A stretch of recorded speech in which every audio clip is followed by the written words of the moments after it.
Bonjour la compagnie, bonjour tout le monde. Donc voilà, on va vous annoncer la manif qui aura samedi prochain. Donc il y a Jacques avec moi qui est co-déclarant, voilà, ouais.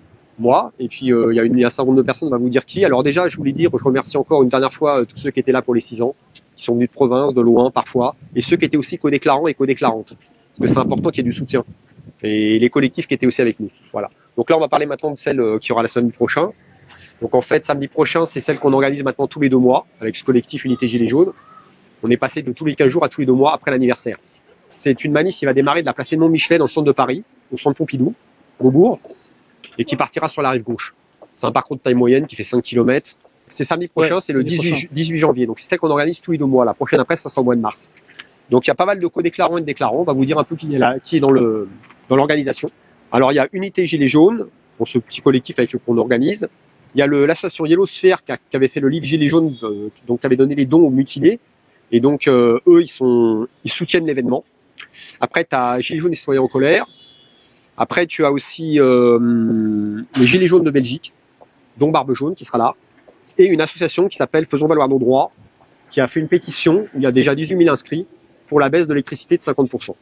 Voilà. Et elle est sur le Facebook, Olivier Gerbier, ou sur Unité Gilets jaunes. Vous pouvez avoir la pétition, vous pouvez vous inscrire. Il y a aussi une page événement sur ces 2 choses-là. Soit Unité Gilets jaunes, le Facebook, soit Olivier Gerbier, mon Facebook perso, ou le Telegram Unité Gilets jaunes. Il y a la pétition et il y a la page événement. Donc voilà, toutes les infos seront mises là-dessus, et aussi sur le site manifestationgiletsjaunesparis.fr. Donc après, qui y a comme déclarant? Donc il y a moi, il y a Martine comme déclarant principaux, comme co-déclarant, il y a Jacques, qui est là, qui fait partie de l'équipe des tambouristes, voilà, depuis longtemps. Ouais. Et il y a aussi Adrien, Adé, il y a Claudia, qui était en Allemagne, elle vient de revenir.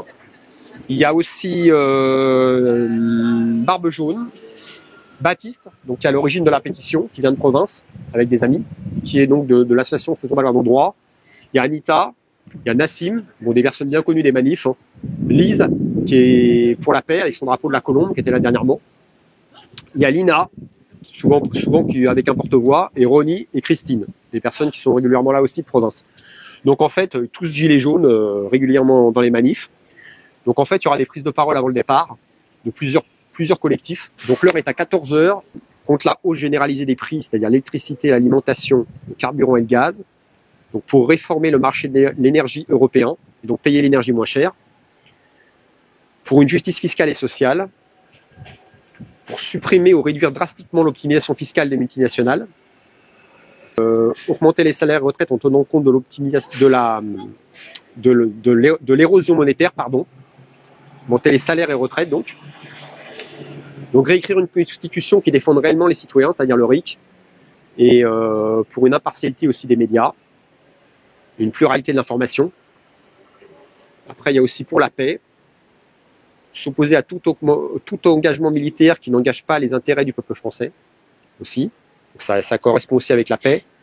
Après, il y a aussi mettre en place un plan financier d'urgence pour l'hôpital public, parce que là, c'est vrai que c'est la catastrophe. Quand vous allez dans les hôpitaux, vous voyez ce qui se passe, c'est hallucinant, quoi. Les gens attendent des heures, c'est incroyable. Il y a une morte cette semaine. Ah encore, ouais. Non mais c'est fou, quoi. On se demande vraiment, parce qu'ils ont trouvé des millions et des milliards quand les banques ont fait faillite en 2008. Je crois que c'est 2008. Tout de suite, ils ont trouvé de l'argent pour renflouer des banques, alors que beaucoup étaient privés. Et pourquoi là, on trouve pas de l'argent pour les hôpitaux alors que c'est un bien public? Vous voyez, c'est comme quand je le dis parfois régulièrement, quand ils investissent par exemple pour les radars. Là, ils trouvent de l'argent pour en mettre plus. Par contre, pour mettre plus de personnes aux hôpitaux, ils ne trouvent pas d'argent. Quelque part, on trouve de l'argent pour le mal-être de la population, c'est-à-dire pour mettre des radars, parce que c'est du mal-être, pour nous prendre encore plus d'argent avec les amendes. Par contre, pour le bien-être de la population, c'est-à-dire plus de personnel, et donc un confort pour faire les hôpitaux publics, ça, par contre, on réduit les investissements. Donc c'est complètement délirant, en fait, ce qui se passe. Voilà, donc après, qu'est-ce qu'il y a encore comme revendication?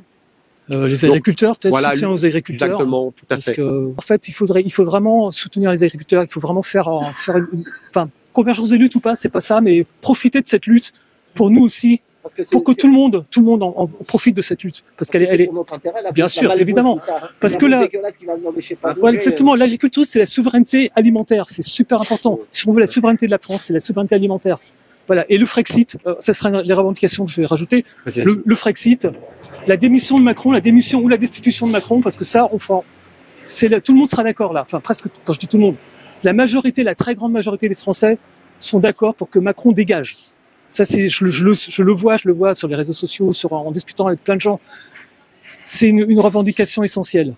On dégage Macron et on sort la France de l'Union européenne parce que c'est plus possible. En fait, voilà. Il faudrait une uniformisation des normes européennes pour pas qu'il y ait des pays en fait qui ont le poulet en batterie, tout ça en Ukraine. Donc il faut une uniformisation et qui puissent pas, les pays qui sont pas dans cette uniformisation, importer des choses qui correspondent pas. C'est-à-dire qu'en fait, en France, ils ont des normes très, très difficiles, mais des pays d'Europe n'en ont pas et eux peuvent importer en France. Donc c'est une concurrence déloyale. Bah, c'est surtout absurde. Voilà, tout à fait. Après, lutter donc contre les traités de libre-échange, que disait Jacques, pour sauver notre agriculture. Voilà. Et puis il y a aussi deux revendications pour la loi Dallot, son application et la réquisition de logements vides. Ça, c'est pour le DAL qui parfois viennent avec nous et aussi pour les gens. Soutien au DAL aussi. Ouais. Tout à fait. Voilà. Donc voilà. Donc la paix. Il y a des gens qui sont pour la paix, là, qui soutiennent ça, qui vont venir. Donc il y aura des gilets jaunes aussi qui viennent pas depuis quelques temps, qui vont venir, on m'a dit. Donc voilà. Donc après, c'est 14 heures donc place, on le répète, Edmond Michelet à Beaubourg. Ça, c'est pas encore validé, donc ça peut changer, mais de toute façon, ça sera mis sur les réseaux et sur le site manifestationgiletsjaunesparis.fr dès qu'on a les infos. Et le départ sera à 15h pile. Voilà. Après, il y aura des prises de parole donc avant le départ. La prochaine après sera au mois de mars, mi-mars, pour les mutilés et les décédés. Et là, c'est Adrien qui organisera ça. Et on fera un parcours à la suite. Et il devrait y avoir un arbre de planter pour neiger. Parce que le 15 mars, c'est la date de son décès. Donc on est en train de chercher activement un terrain pour l'arbre. C'est pas facile, parce qu'on avait trouvé un terrain devant une église. Mais malheureusement, le prêtre était d'accord. Malheureusement, le terrain appartient à la mairie de Paris. Donc c'est compliqué. Si c'est pas dans Paris, ça sera en proche banlieue, dans un terrain privé. Donc il y aura un arbre de planter, un olivier à cette date. Et après, il y aura un hommage, comme l'année dernière, sauf que c'est un vendredi. Là, ça sera un samedi, la date. Et donc, comme c'est un samedi, il y aura la manif après, qui suivra. Voilà, vous savez tout. Donc, le 18 janvier, venez nombreux pour cette manif et pour exprimer votre colère contre tout ce qui ne va pas.